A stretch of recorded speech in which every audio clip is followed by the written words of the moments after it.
إِنَّ اللَّهَ لَيْسَ بِنَاظِرٍ إِلَيْكَ.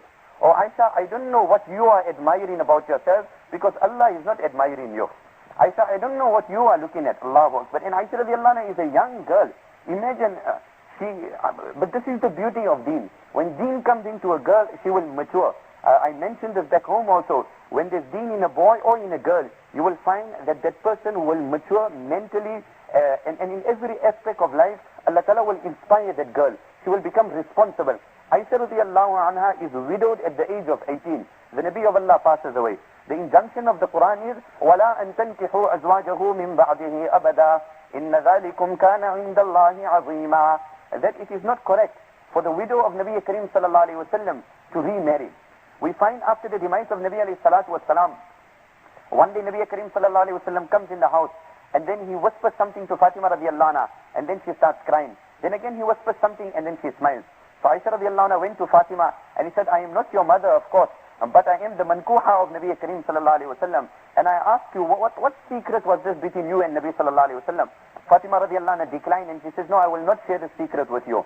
After that, Nabi Karim sallallahu alayhi wa sallam passed away.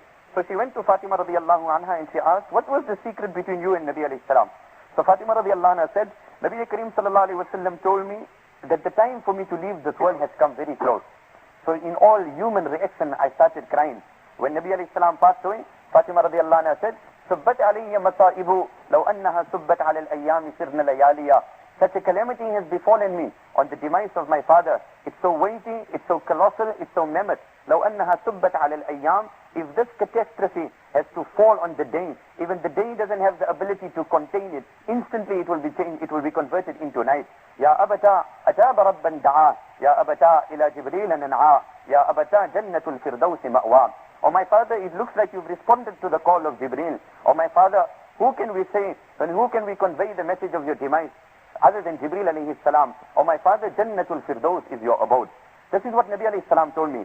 Then he told me something in my ears for which I smiled. He told me, oh Fatima, you will be the first one to join me. And Nabi Karim Sallallahu told his wife that أَسْرَعُكُنَّ لُحُوقًا بِي أَطْوَلُكُنَّ يَدًا. The first from amongst my wives to join me will be the one that has the longest hand. Aisha radiallahu anha says, after the demise of Nabi alayhi salam, we used to measure our hands. And physically we used to see whose hand was the longest, and we used to say the one that has the longest hand will go and join Nabi alayhi salam first. It was only after we realized that Hazrat Safiya radiallahu anha, if I'm not mistaken, passed away. At that the time we realized that the length of the hands denoted generosity, and it did not denote the physical length of the hand. Nevertheless, I was mentioning of the incident of Aisha radiallahu ta'ala anha, that when this woman came home, and Aisha radiallahu anha took out the date. So Aisha radiallahu anha becomes a widow at the age of 18. She lived up to 50 years, half a century after the demise of Nabi alayhi salatu wasalam. It is not permissible for her to remarry. She is the narrator of 2,210 ahadith. At the age of 18, she had conveyed and contributed to the ummah so extensively that a significant amount of masail are extracted and deducted from the narrations of Sayyidatina Aisha radiallahu anha. So this is the maturity that will come with deen. So she says, when the Nabi of Allah came home, I gave the 3 dates to the mother, one to the child and one to the other child. I observed a very strange practice. The mother gave one to this child, the child ate it, the other child ate it, and the mother was about to eat the 3rd date, and both the children looked at the mother with desire. So the mother split the date in half, and she gave half to one child and half to the other child, which is the duty of motherhood.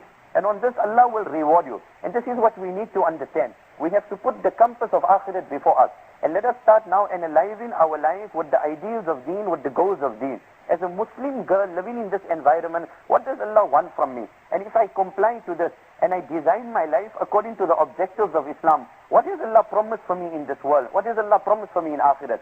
Unfortunately, many of us have fallen prey to the propaganda of the kuffar, and many women certainly feel that yes, unfortunately, my options are restricted as a Muslim woman. But very ironically, we fail to comprehend that when that woman is smiling to a strange man on a flight and presents a platter of food to a strange boy with a smile, then she is progressive, and she is liberated, and she is modern, and she is exploring, and she is experiencing. Yet when that very same woman, with honor, with respect, with dignity, presents the platter of food to her husband with a smile, and to her child with a smile, then she is backward, then she is restricted, then she is deprived. And on that, the Nabi Kareem sallallahu alayhi wa sallam has promised. Nabi alayhi salatu wa salam comes home. So Aisha radiallahu anha says, "O Nabi of Allah, I observed the strange practice. The woman, I gave her 3 dates, she gives one to one child, one to the other, and she's about to have the third one, and the children look what desire, she splits it half-half. Nabi alayhi salam says, لَقَدْ دَخَلَتْ بِذَلِكَ الْجَنَّةِ Aisha, I make you my witness because of this trivial kindness of the mother to her daughters, where she forgoed her own rights, she did not eat the date, and she divided it in half for both her daughters. Allah be my witness, on this action, Jannat has become compulsory for this mother." So this is what Allah is going to give you on the duty of motherhood. But as I mentioned, there's an additional responsibility, and that is the duty of a Muslim mother. The duty of a Muslim mother will be, the duty of the mother is that my child must eat. And we get up, we delay our sleep, we make sure the child eats. If the child has eaten, then mentally we are released. The duty of a Muslim mother is that my child must not eat until he doesn't take Allah's name. So until my child doesn't take Allah's name, he's not going to eat. The duty of a father is, I must make sure that before I leave for work, adequate arrangements have been made for the study of my son. But the duty of a father will be that my son must not go to school, college or university until he does not commence his day by bowing and prostrating before Allah.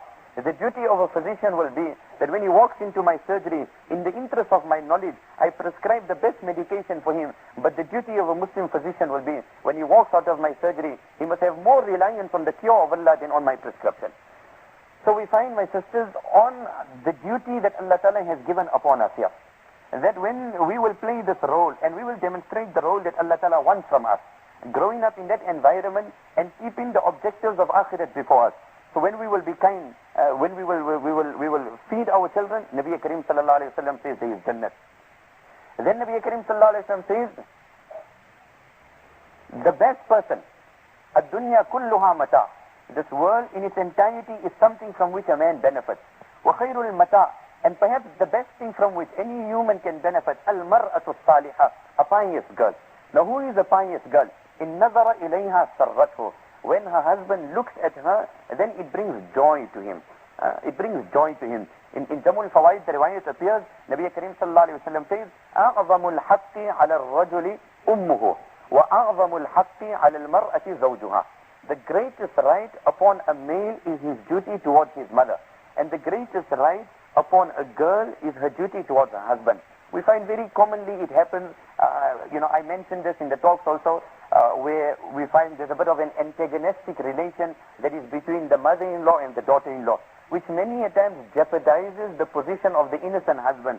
He's been, twisted, and he's been pulled from both sides. One side he's trying to make his mother happy, one side he's trying to make his wife happy. In between there's a child. But unfortunately, because of pressure from both sides, and each party impressing on her own personal view, makes the life of this husband so difficult.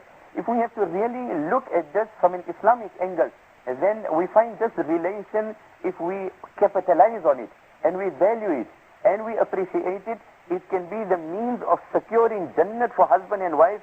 If not, otherwise, if we will abuse it, it will be the means of us destroying our Jannat. So the wife is told by her husband that serve my mother and make her happy. Definitely I acknowledge you are obligated to me, and you are not obligated